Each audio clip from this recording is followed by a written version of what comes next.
కాల్పులతో దద్దరిల్లింది దక్షిణాఫ్రికా. 11 మంది ఈ కాల్పుల్లో ప్రాణాలు కోల్పోయారు. 14 మందికి తీవ్ర గాయాలైనట్లుగా తెలుస్తుంది. ప్రిటోరియా సాల్స్ విల్లేలోని ఒక హాస్టల్పై ఈ దుండగులు కాల్పులకు పాల్పడినట్లుగా తెలుస్తుంది. హాస్టల్లోకి చొరబడి కాల్పులు జరిపారు 3 వ్యక్తులు. 25 మంది విద్యార్థులపై విచక్షణారహితంగా కాల్పులు జరిపినట్లుగా తెలుస్తుంది. ఈ కాల్పుల్లో 11 మంది అక్కడికక్కడే ప్రాణాలు కోల్పోయారు.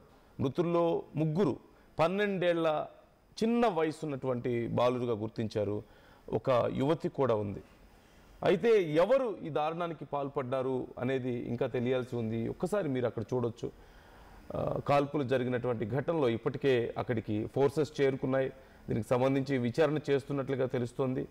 ఒక హాస్టల్లోకి చొరబడి ఈ కాల్పులకు తెగబడినట్లుగా తెలుస్తోంది. ఇందులో 11 మంది అక్కడికక్కడే ప్రాణాలు కోల్పోతే అందులో 12 ఏళ్ల లోపు వయసున్న వాళ్ళు 4 ఉన్నారు. 3 బాయ్స్ ఉంటే ఒక గర్ల్ కూడా ఉన్నట్లుగా తెలుస్తుంది, చిన్న వయసు ఉన్న వాళ్ళు. అయితే అక్కడ సహజంగా మనం చాలా రెబల్ గ్రూప్స్ చూస్తూ ఉంటాం స్థానికంగా. అయితే ఈ రెబల్ గ్రూప్స్ పనా లేకపోతే ఇంకెవరైనా ఈ దారుణానికి పాల్పడ్డారా అనేది తెలియాల్సి ఉంది.